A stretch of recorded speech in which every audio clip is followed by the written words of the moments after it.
ओम शांति। ब्रह्मा कुमारीज में भोग और ब्रह्मा भोजन का विशेष महत्व माना गया है, क्योंकि जैसा अन्न वैसा मन, जैसा पानी वैसी वाणी। इसी बात को दृढ़ निश्चय, दृढ़ संकल्प बनाकर ब्रह्मा कुमारीज में भोग और ब्रह्मा भोजन का विशेष महत्व बताया गया है। शिव बाबा की याद से भोजन में शक्ति आ जाती है। शिव बाबा की याद से भोजन करने से मन और तन दोनों स्वस्थ और पवित्र बन जाते हैं। तो ऐसे ब्रह्मा भोजन की महिमा बताते हुए राज योगिनी दादी गुलजार जी कहती हैं, शिव बाबा की याद से भोजन में शक्ति आ जाती है। जब हम भोजन खाते हैं तो हम ब्राह्मणों का मुख्य विशेष नियम या धारणा कौन सी है जानते हैं आप? गीता में भी भगवान कहते हैं कि खिलाने वाले को पहले खिलाओ। जब भोजन तैयार हो जाता है तो भोग जरूर लगाना चाहिए। माताएं फिर भी वो विधि को पूरा करती हैं, लेकिन जब अपनी थाली आती है तो भी पहले शिव बाबा को स्वीकार कराना है। बाबा को याद करने से भोजन में शक्ति आ जाती है। जैसा अन्न वैसा हमारा मन होता है। आपके अन्न में बाबा की याद की शक्ति आ गई तो मन भी अच्छा हो जाएगा। जब भी कुछ खाते हैं तो बाबा को याद जरूर करना चाहिए। इससे क्या है, पानी पीते हैं बाबा को याद करके पिएंगे तो कितनी बार याद का साधन हो जाएगा। चाहे कितने भी बिजी हो, लेकिन पानी पीने में 2 मिनट या 1 मिनट तो लगेगा ही। 1 मिनट लगाएंगे, उसमें 1 सेकेंड पहले बाबा की याद में लगाओ। यह नियम भी इसलिए है कि बीच बीच में याद का एक तरीका बन जाए। याद करो 63 जन्मों का पाप का बोझा है, विकर्म है, व्यर्थ कर्म है। इसलिए यह नियम बहुत पक्का करो। टाइम नहीं है, यह बहाना है। पानी पीने के लिए कोई आपको रोकेगा थोड़े ही, पीते ही है ना। सिर्फ याद करके पीना है, यह एडिशन करो। ऐसे ही 18 जनवरी 1992 को दादी जी के तन का आधार लेकर बाप दादा ने विशेष भोग और ब्रह्मा भोजन पर महावाक्य सुनाए, जिसमें बाप दादा बोले, ब्रह्मा बाप के भंडारे से खाते हो, इसलिए सदा ब्रह्मा भोजन खाते हो। कोई प्रवृत्ति वाले अपनी कमाई से नहीं खाते हैं। सेंटर वाले सेंटर के भंडारी से नहीं खाते हैं, लेकिन ब्रह्मा बाप के भंडारे से खाते हैं। शिव बाप की भंडारी से खाते हैं। ना मेरी प्रवृत्ति है, ना मेरा सेंटर है। प्रवृत्ति में हो तो भी ट्रस्टी हो। बाप की श्रीमत प्रमाण निमित्त बने हुए हो, और सेंटर पर हो तो भी बाप के सेंटर हैं, ना कि मेरे। इसलिए सदा शिव बाप की भंडारी है, ब्रह्मा बाप का भंडारा है। इस स्मृति से भंडारी भी भरपूर रहेगी तो भंडारा भी भरपूर रहेगा। मेरापन लाया तो भंडारा व भंडारी में बरकत नहीं होगी।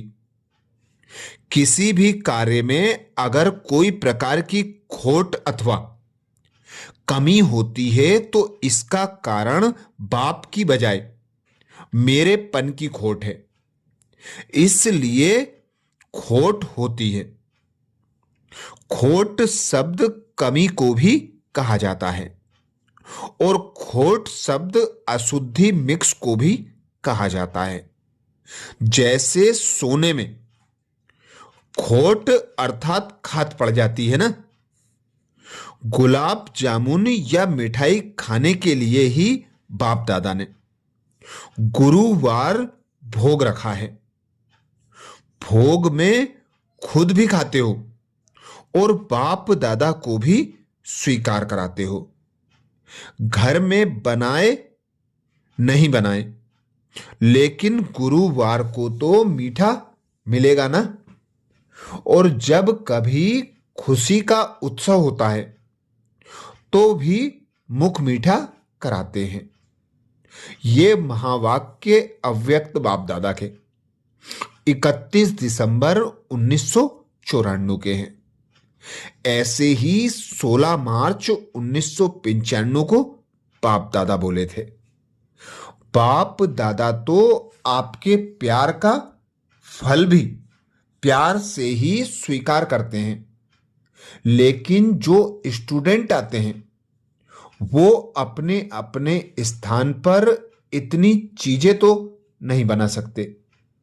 इसलिए बाप बच्चों के प्रति भी ये नियम रखते हैं, कम से कम हर गुरुवार उन्हों को वैरायटी मिलनी चाहिए। तो बाप भी खा लेंगे, बच्चे भी खा लेंगे। तो विशेष ब्रह्मा भोजन को हम बच्चे अपने ब्राह्मण जीवन का आधार बनाते हैं।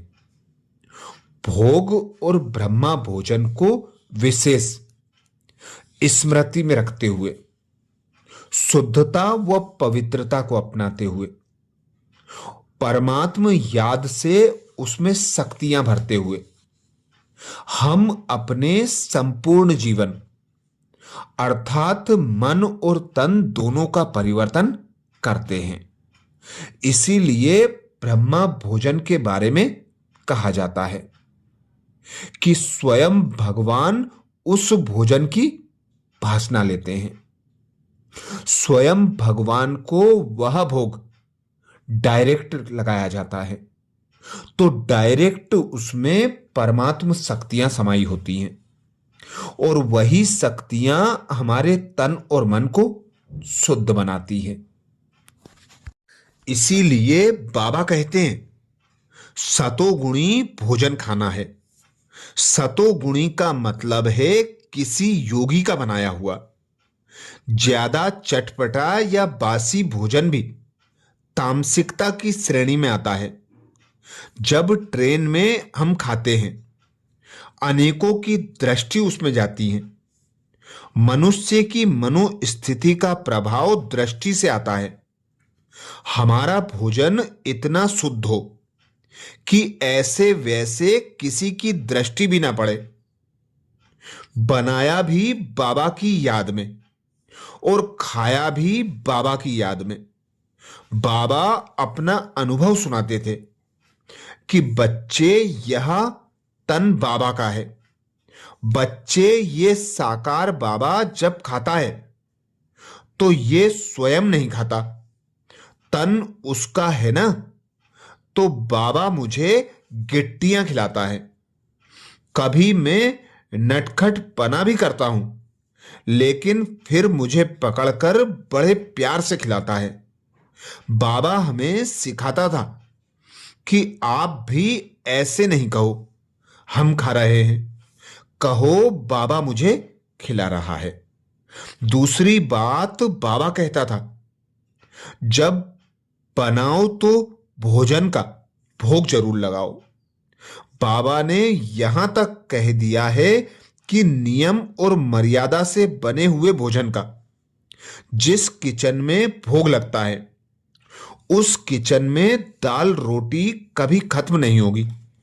सदा किचन में भोजन भरपूर रहेगा। जब भोजन बनाओ तभी पहले बाबा को भोग स्वीकार कराओ। अच्छा, ऐसे ही और विशेष भोग और ब्रह्मा भोजन पर महावाक्य सुनने के लिए बाबा के चैनल को सब्सक्राइब करें। वीडियो को सभी बीके भाई बहनों को शेयर करने की सेवा जरूर करें। अच्छा, ओम शांति।